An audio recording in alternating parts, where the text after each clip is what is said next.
আন্তর্জাতিক স্তরে এই মুহূর্তে ভারতের সঙ্গে পাঙ্গা নিলে যে কি হতে পারে তা হাড়ে হাড়ে টের পেল তুর্কি।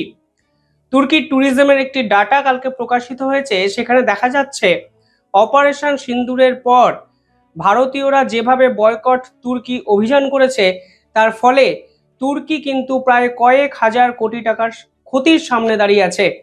শুধু তুরস্ক নয়, এখানে আজারবাইজানের কথাও বলতে হবে, কারণ ভারতীয় ট্যুরিস্টরা গিয়ে আজারবাইজানের ট্যুরিজম সেক্টরের গ্রোথ 108% বাড়িয়ে দিয়েছিল মাত্র এক বছরে। সেখানে আজকে যে তথ্য আমাদের সামনে এসছে সেখানে দেখা যাচ্ছে আজারবাইজানের ট্যুরিজম সেক্টর সম্পূর্ণভাবে শেষ হয়ে গেছে, কারণ ভারতীয়রা মে এপ্রিলের পর, মানে এই যে অপারেশন সিন্দুরের সময়ের পর ম্যাসিভ বুকিং ক্যান্সেল করেছে এবং তারা তুরস্ক এবং আজারবাইজান ছেড়ে গ্রিসের মতো দেশে কিন্তু যেতে শুরু করেছে। যে তথ্য প্রকাশিত হয়েছে সেখানে কি কি দেখা যাচ্ছে, অত্যন্ত গুরুত্বপূর্ণ একটি ভিডিও, এবং সর্বশেষে আপনারা বুঝতে পারবেন ভারতীয়দের আসলে ক্ষমতা কি। ভারত সরকার যেভাবে ডিপ্লোম্যাসি মেনটেন করছে সেটা আলাদা ইস্যু, যেভাবে আন্তর্জাতিক স্তরে লড়াই করছে সেটা অন্য প্রসঙ্গ, কিন্তু ভারতীয়দের সমবেত শক্তি আজকে আন্তর্জাতিক স্তর বুঝতে পারছে যখন এই ডাটা আন্তর্জাতিক স্তরের সামনে প্রকাশিত হয়েছে। সেখানে কি দেখা যাচ্ছে, সেখানে দেখা যাচ্ছে তুরস্কর যে বাজার, সেই বাজার ট্যুরিজম সেক্টর মাত্র 3 মাসে 50% নিচে পড়ে গেছে। মানে অপারেশন সিন্দুর হয়েছিল এপ্রিল মে, ওই সময় তুরস্ক এবং আজারবাইজান প্রকাশ্যে পাকিস্তানের সঙ্গে জোট সঙ্গী হিসাবে পাকিস্তানকে ট্রিট করেছিল, অর্থাৎ তারা ভারত বিরোধী একটা অবস্থান সুস্পষ্ট করেছিল। আজকের দিনে দাঁড়িয়ে যে ডাটা প্রকাশিত হয়েছে সেখানে দেখা যাচ্ছে 2024-এর মের সঙ্গে 2025-এর এই মে জুনের ডাটা যদি মেলান তাহলে tourism sector graph oriented massive fall করেছে শুধুমাত্র ভারত বিরোধী মন্তব্যে বা ভারত বিরোধী অবস্থানের জন্য। সেখানে দেখা যাচ্ছে 2024-এ জুনে তুরস্কতে গেছিলেন 2,73,000 ভারতীয়, এবং তুরস্কর যে বাজার সেখানে প্রায় 4,000 কোটি টাকার বিনিয়োগ ভারতীয়রা নিয়ে এসেছিলেন। একটা দেশের, তুরস্কের মতো একটা ফ্র্যাজাইল কান্ট্রি, দেখুন তুরস্ক কিন্তু অর্থনৈতিকভাবে সমৃদ্ধশালী দেশ নয়, তুরস্কের ইন্টারনাল অবস্থা অত্যন্ত খারাপ জায়গায় গেছে, তুরস্কের বিভিন্ন ইস্যুতে সরকারের সঙ্গে বিরোধ, বিভিন্ন ক্ষেত্রে অর্থনৈতিক মন্দা, মুদ্রাস্ফীতি, পাকিস্তানের জায়গায় যেতে শুরু করবে কিছুদিন বাদে এই তুরস্ক, ঠিক সেখানে বছরে 4,000 কোটি টাকার ধাক্কা তুরস্ক সরকারকে কিন্তু দিল একজোট হয়ে ভারতীয়রা। আজারবাইজানে আগের বছর জুনে গেছিলেন 2,43,589 জন মানুষ বা ভারতীয়, এবছর সেই সংখ্যাটা কিন্তু 108% কমে গেছে।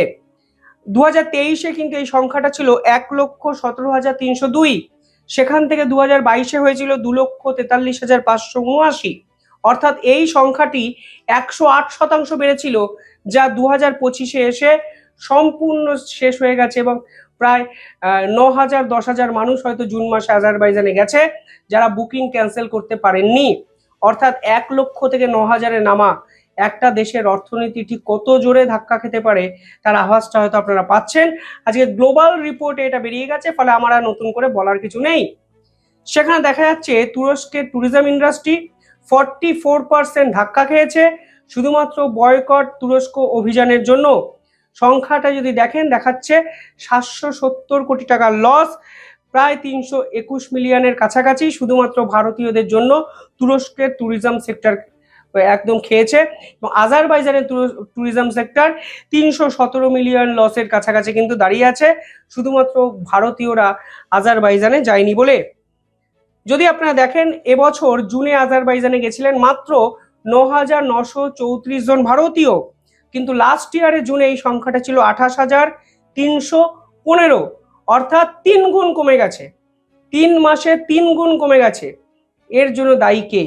প্রশ্ন কিন্তু আজকে তুরস্ক এবং আজারবাইজানের মিডিয়াও করতে শুরু করেছে। পাশাপাশি এখন যে তথ্য আমাদের সামনে আসছে সেখানে বলা হয়েছে ভারত সরকার অফিসিয়ালি বয়কট তুরস্ক এবং বয়কট আজারবাইজান বলেনি, কিন্তু ভারত কিন্তু আজারবাইজান এবং তুরস্কের সঙ্গে ডিপ্লোম্যাটিক ওয়েতে যা বোঝানোর বুঝিয়ে দিয়েছে এবং সম্পর্ককে জোরদার করার চেষ্টাই করেনি। অপারেশন সিন্দুরের পর পাকিস্তানের প্রধানমন্ত্রীও কিন্তু তুরস্কতে গেছিলেন এবং তারা একত্রে এক শক্তিশালী জোট তৈরি করার কথা ভেবেছেন, তুরস্ক, আজারবাইজান এবং পাকিস্তান মিলে। পরবর্তীকালে আমরা আবার খবরে দেখলাম, বিভিন্ন জায়গায় প্রকাশিত হলো যে এই তুরস্ক আবার বাংলাদেশে তার পায়ের ছাপটি ফেলেছে, অর্থাৎ বাংলাদেশের সঙ্গে তুরস্কের অস্ত্র চুক্তি হচ্ছে। এবার তুরস্কের প্ল্যান অফ অ্যাকশনটা দেখুন, তারা কাদের বিপক্ষে কাজ করছে আপনারা সহজেই বুঝতে পারবেন। এই তুরস্ককে ভারত যখন ওদের দেশে ভূমিকম্প হয়েছিল তখন সাহায্য করেছিল, আর এখন শুধুমাত্র ধর্মীয় কারণে, পরিষ্কার ধর্মীয় কারণে পাকিস্তানের সঙ্গে জোট বেঁধেছে এবং আজারবাইজানকে নিয়ে বাংলাদেশের সঙ্গে জোট বেঁধেছে। বাংলাদেশের সঙ্গে তুরস্ক জোট বেঁধে তুরস্ক পাবেটা কি?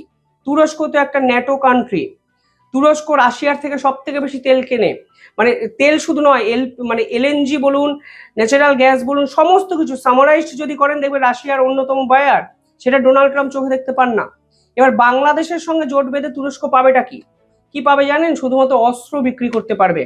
এই বাংলাদেশের মোহাম্মদ ইউনূস সরকারের অত্যন্ত ঘনিষ্ঠ দুই নেতায় বলাই ভালো, সেনা প্রধান বা সেনা বাহিনী সদস্য বলা ঠিক নয়, আগস্ট মাসে তুরস্কে কিন্তু গিয়ে মিটিং করেছেন এবং তুরস্কের সঙ্গে একাধিক অস্ত্র তারা আনার জন্য উঠে পড়ে লাফাতে শুরু করেছেন। এবার কিছুদিন আগে যেটা নিয়ে বাংলাদেশের যে ঘটনা নিয়ে আমাদের ভারতের পার্লামেন্টে অব্দি আলোচনা হয়েছে, স্বয়ং ডক্টর জয়শঙ্কর কমেন্ট করেছেন যে এই তুরস্ক এখন কি করছে, তুরস্ক বাংলাদেশের জামাতকে ফান্ডিং করতে শুরু করে দিয়েছে।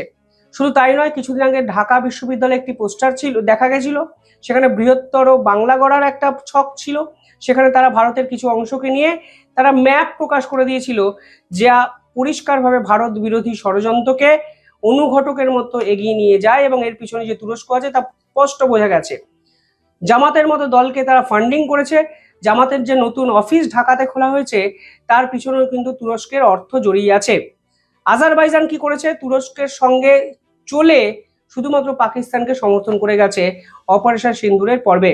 তারা একটি ম্যাপ প্রকাশ করেছিল যেখানে কাশ্মীরকে পাকিস্তানের অংশ হিসাবে দেখিয়েছিল, আর আজকে দেখুন দুই দেশের এমন এক অবস্থা যে পাকিস্তানকে বাবা বানিয়েও তারা তাদের দেশের অর্থনীতিকে দাঁড় করাতে পারছে না।